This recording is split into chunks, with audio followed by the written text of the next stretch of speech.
So over break, I realized that the My Notre Dame assignment for Sunday was incorrect because it's still I forgot that we didn't have class on Wednesday and I didn't go and update that. So Sunday's problem check should have just been 25 to 32. The 35 to 55 odds or whatever will be part of this Sunday's problem check. So that's what I was looking for this most recent check, and what the 35 through 55 will be part of next Sunday's.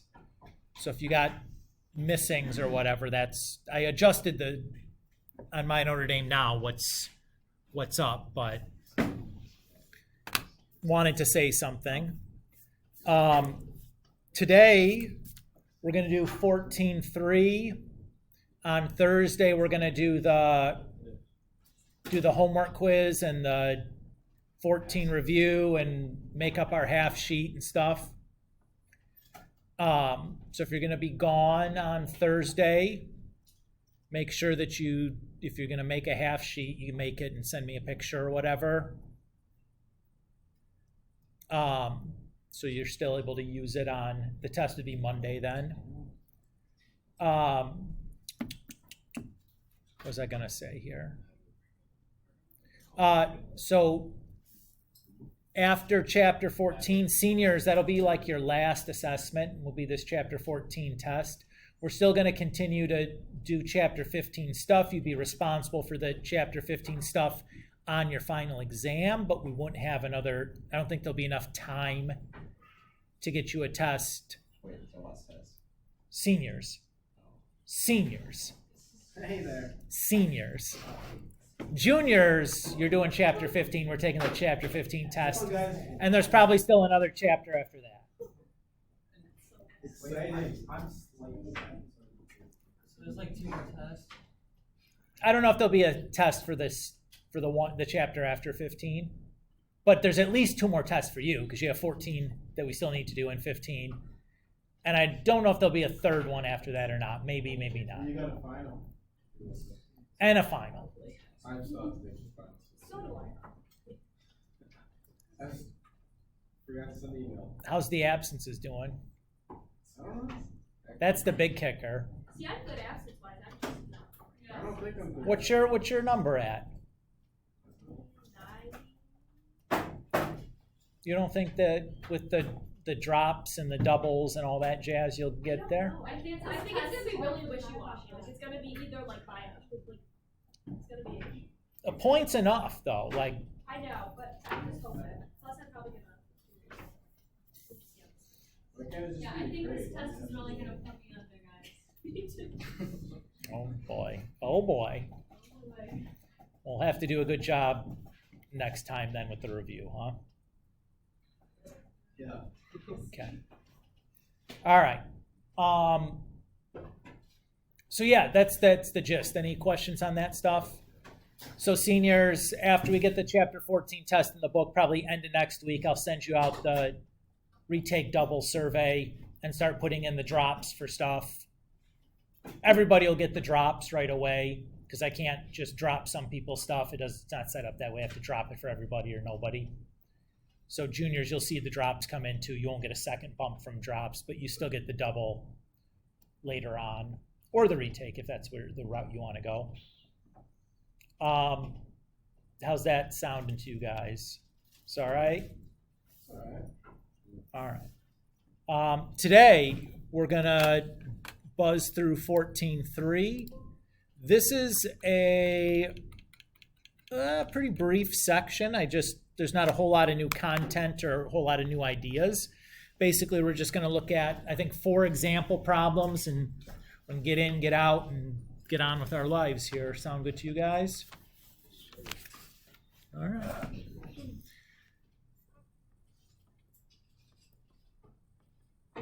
So, in 14.3, we're going to be worried about solving inequalities.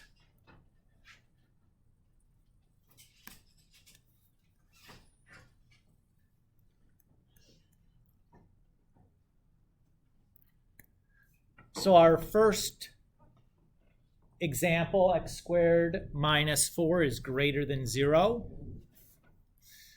The first thing that we're going to want to do is we're going to want to pretend that we have an equation and we want to solve that equation. So x squared minus 4 equals 0. What kind of an equation is that? Quadratic. Excellent. And what are the different ways we have to solve a quadratic equation? Factor or quadratic formula would be the big two, right? Now this one, since the leading coefficient is 1, I would probably try factoring this. It's typically pretty easy to factor them if the leading coefficient is 1. X squared minus 4, how does that factor? X minus 2 and x plus 2, great. So then we can apply our zero product property and set each of those factors equal to 0. So when we solve, we get 2 and negative 2, right? Okay, we're not done because we're not trying to solve the equation. We want to solve the inequality. But we need those two answers to build what's called a sign diagram. So I'm going to draw a number line. I'm going to put those two answers that we just got, negative 2 and positive 2, on our number line. And now what this does is those numbers, negative 2 and positive 2, divide our number line up into 3 sections, right? What I want to do is find out, well, what's going on with x squared minus 4 on each of those 3 sections. To do that, what I'm going to do is pick a test value. So I'm just going to pick some x that's less than negative 2, so maybe negative 3. Some x that's between negative 2 and positive 2, maybe 0. And some x that's bigger than 2, maybe 3. Is there anything magic about these x's that I'm picking? No, man, they just have to come from those parts of the number line that I circled, right? Could I have done, instead of 0, could I do 1 and 7/8? I mean, yeah, but what are you, an idiot? Why would you do that? It's a terrible number to have to deal with. But I could, right? Everybody's cool? All right, so what I'm going to do now is I'm going to take that test value and plug it in. So negative 3 minus 2, that's going to be a negative. Negative 3 plus 2, that's a negative. Negative times negative is positive. So that tells me all the numbers that are less than negative 2 are going to give me a positive value for x squared minus 4. Everybody's okay with that? So if I plug 0 in, 0 minus 2 is negative. 0 plus 2 is positive. Negative times positive is negative. And then when I plug 3 in, 3 minus 2 is positive. 3 plus 2 is positive. Positive times positive is positive. Okay. One other thing that I need to do, I need to decide what's happening at negative 2 and positive 2. When I plug negative 2 in, I get negative 4 times 0, which is 0. Is 0 greater than 0? No. So I'm going to draw an open circle at negative 2. If I do the same thing with positive 2, I get 0 times 4, also 0. So that's going to get an open circle as well. So because we're looking for greater than 0, what parts of my number line do I want? The positive parts or the negative parts? The positive parts. So I want these two. So I'm going to have negative infinity to negative 2. And because I drew an open circle at negative 2, I'm going to use a parenthesis. And then I have my other interval starts at 2. And because I drew an open circle, I'm going to use a parenthesis to positive infinity. So that's my solution set. Any of those x's will satisfy that inequality. Almost every inequality that you would encounter is going to have infinitely many solutions. To describe all of these infinitely many solutions, we typically draw a sign diagram like this to help us sort out what's going on visually. Like, I'm a pictures person. I love them. Think it makes life much, much easier. Let's do another example. That's all we're doing today is just examples of doing this process so I can show you like what are like some of the other weird things that can happen.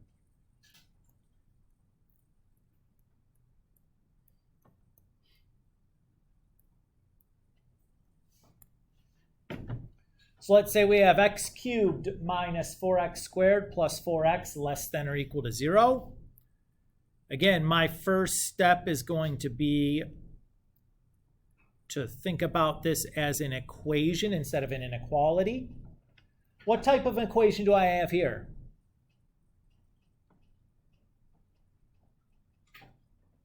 Call it a cubic, or more generally just a polynomial. To solve a cubic or a polynomial, what we're going to want to do is to factor this. How can I factor this? Great, greatest common factor of x, that can come right out front.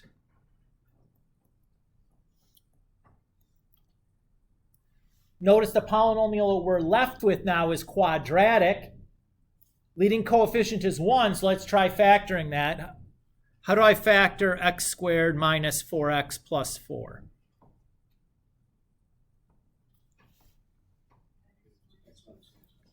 X minus 2 and x minus 2.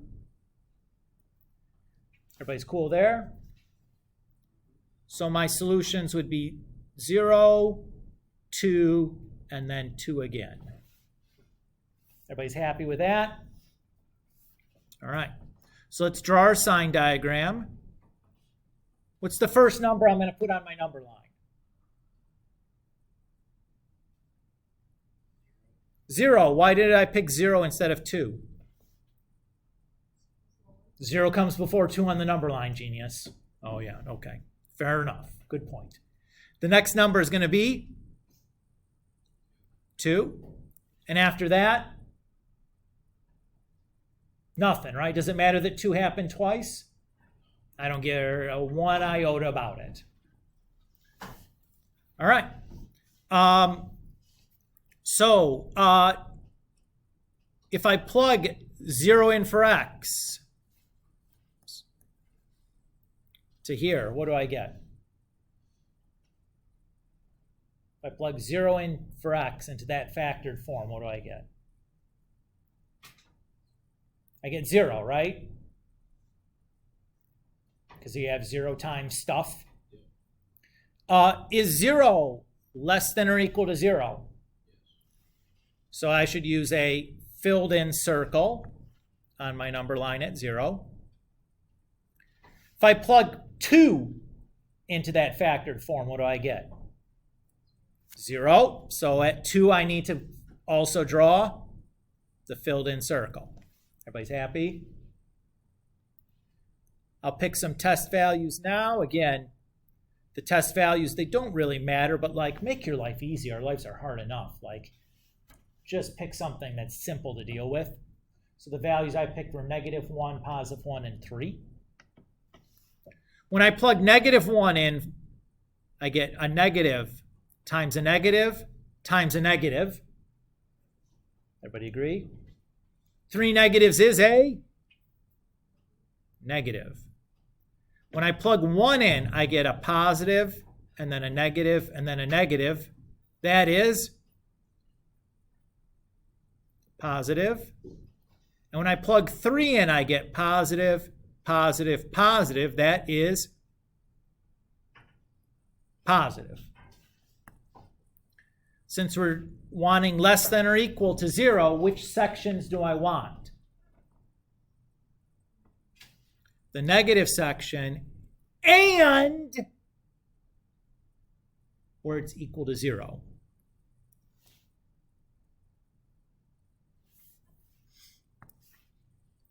So for this first piece that I've circled, that's going to be a negative infinity up to 0, And because 0 is included, right, I used a filled in circle there, I need to use a bracket on my interval. And then I'm going to do my little union symbol. And because I have now just one other value, just 2, I'm not going to use an interval to write that. I'm just going to draw the set brackets and put 2 inside of it. So that answer says anything that's less than or equal to 0 and also 2. Those would be our answers.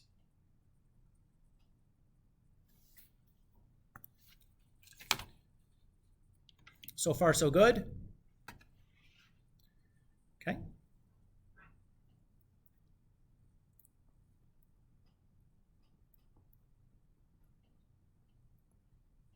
All right. So again, first step is turn it into an equation. What kind of an equation do we have here?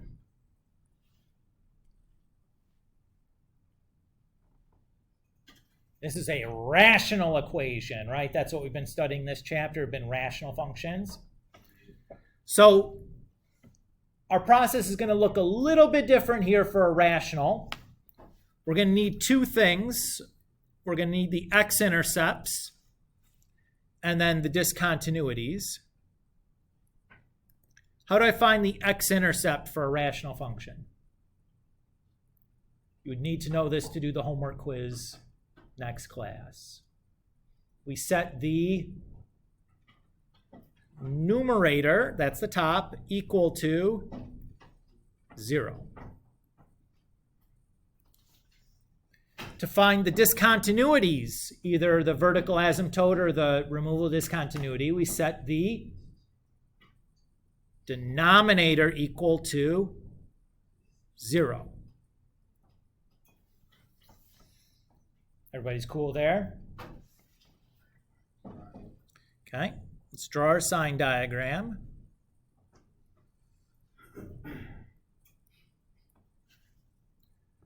All right. When I plug 4 in for x, I get 0 over 5. Everybody agree? 4 minus 4 over 4 plus 1. What's 0 divided by 5? That's 0. Is 0 greater than or equal to 0? Yes. So that's going to get the solid circle or the filled in circle. If I plug negative 1 in for x, I get negative 5 over 0. What is negative 5 divided by 0? Undefined or no solution, right? So for the negative 1, I'm going to use a open circle. Your discontinuities are always going to be open circles. Your x-intercept will depend on the inequality, right? Whether it's less than or greater than versus less than or equal to or greater than or equal to, right? If it's an or equal to, it's filled. If it's a strict inequality, it's not, right? All right, let's pick some test values.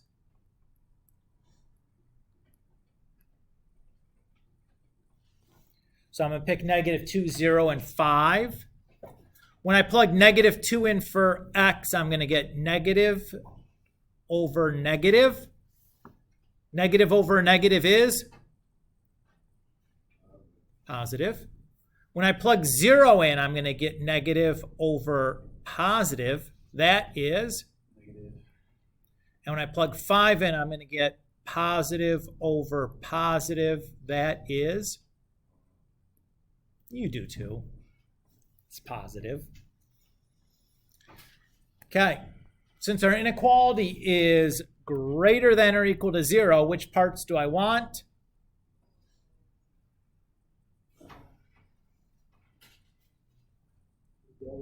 The positives, right? So that first section is negative infinity up to -1. I'm going to use a parenthesis there because the -1 is open. And then 4 to positive infinity, but the 4 gets a bracket because the 4 was filled in. So far, so good? Yep. Okay. All right, one more example. How's this feeling so far? Is this okay? Swell. Not a big deal, right? I think this is usually pretty okay.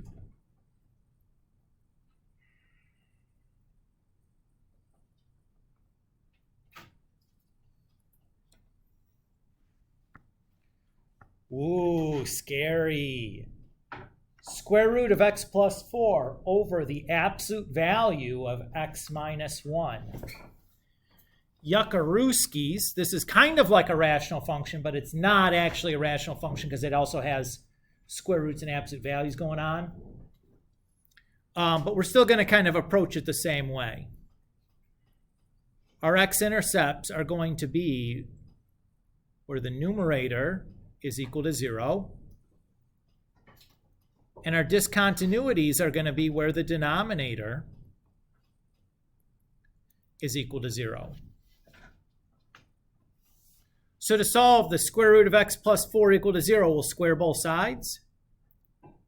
The square will cancel the square root, and 0 squared is still 0. And then we subtract 4 from both sides, and there we go. How do we solve an absolute value equation?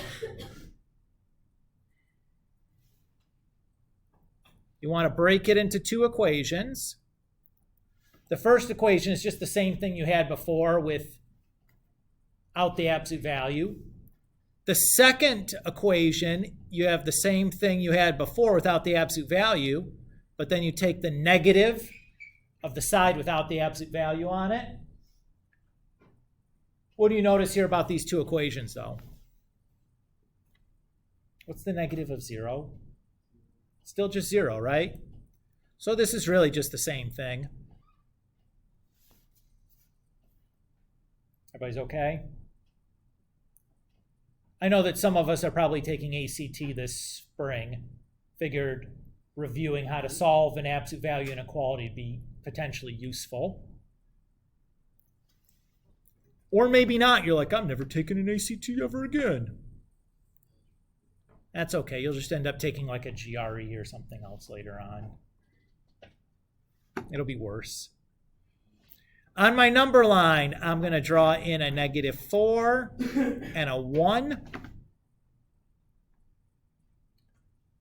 Now the -4 gets an open circle because the inequality is strict. And the positive 1 gets an open circle because all discontinuities get an open circle. I'll pick some test values. Let's pick -5, 0, and 2.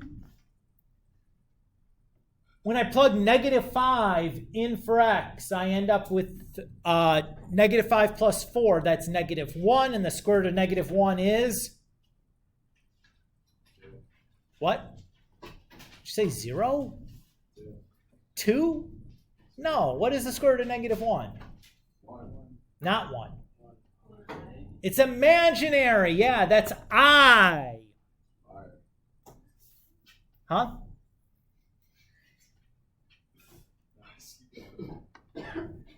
Why is that? Because, so you're saying that like x squared equals -1. What two numbers do that? Well, no two numbers can multiply to give you a negative if they're the same two numbers, right? Yeah. So we say, okay, well, that's like the square root of -1 squared should be -1. But that's not a number that exists. We're going to call that number I. Why is that even a thing? Why is that even a thing? What's the point of that? Actually, it allows you to solve a lot of... Cross it out. Can't do it.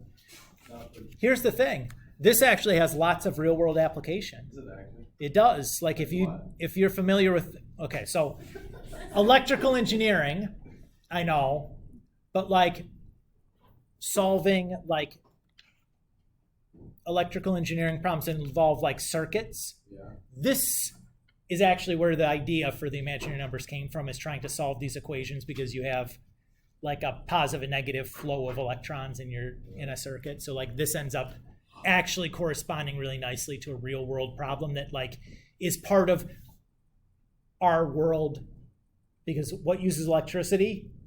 Like, oh, basically everything I use. Yeah. So it's actually like, it seems really esoteric and weird and like, how could this possibly be helpful? Oops. Turns out it is. I know. I didn't really tell. I just kind of talked. But Yeah. anyways, if I put 0 in for x, 0 plus 4 is 4. Square root of 4 is positive. 0 minus 1 is negative 1. The absolute value of negative 1, though, is positive. Positive over positive is positive. If I plug 2 in, 2 plus 4 is 6. Square root of 6 is positive. 2 minus 1 is 1. The absolute value of 1 is positive. Positive over positive is positive. So my solution should be negative 4 to 1 union 1 to positive infinity. Question. Can I just write it that way? Just negative 1 to positive infinity? No, what's the difference? What's the difference between those two answers that I wrote? Why aren't they the same? The first one is negative 1 or negative 4 to 1 and then 1 to infinity. The second one is negative 4 to infinity. What's the difference?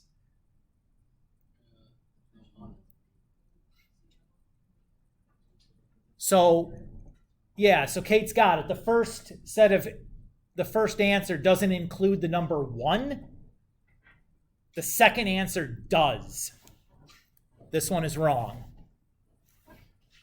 Has to be the first one.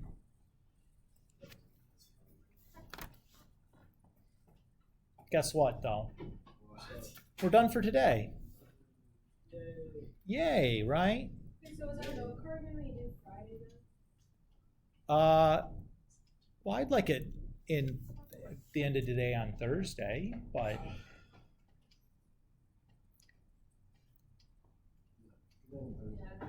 My bad. so we got this assignment is 35 through 55 odds. As I went through and checked some of your stuff, looked like a couple, several of us did this already because, again, my fault. It was listed as the assignment that was due for the last problem set. Because ideally we would have done this on Wednesday, but we didn't end up having school. PS3. PS3. In addition to this, in PS3 you also have the review packet. Oh. But we'll be working on that next class. But if you want to start on it already, that's cool. You have, I don't know, what do we got? 45, 50 minutes here or something? You might get to it. You might not. Just letting you know. If you're interested in trying getting your note card together, I also put up the test format, like the kind of stuff you'll have to be able to do for the test. So that's up there also. Wow. Wow. Yeah. So let's say just like hypothetically. Fail. Will you take it? That is true. If you failed it, If we you do could have use your to retake. Senior advice, if we do take the final, like, what should we expect for that? Yeah, so if you have to take the senior final, you will get a review packet. The review packet will closely resemble the format of the exam. If you complete the review packet before the designated date, you'll get 5 points of extra credit and be able to use the review packet on your final exam. Just for seniors. You're like 2 more tests. So you're welcome, seniors. I'm trying to make this as like, even if you have to take it, let's make this as painless as I possible. think we should, again, with coloring worksheets, where you do the math. I just slant asymptote. Like, Yeah, I enjoyed I that. think that would be so fun.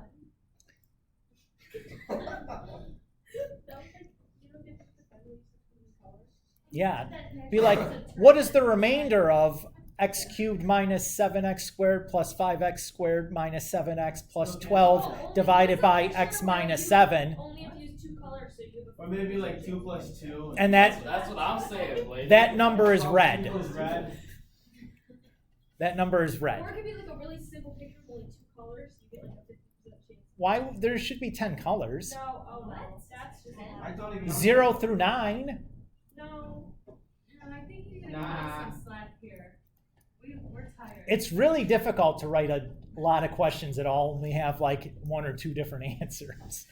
Well, it could be like if it equals between 1 through like Oh, 1,000 and it's green. And it's so I could have, now I have infinitely many Alright, okay, answers. so if it's a positive Retract that. What are you answer, doing? if it's a Yeah, I love this even better. It has to equal green. Positive And if whole it's a number. negative answer or a fraction that's yeah, positive whole number. Well, you can't, I mean, it could be fractions can be positive there, sweetie, right? Right.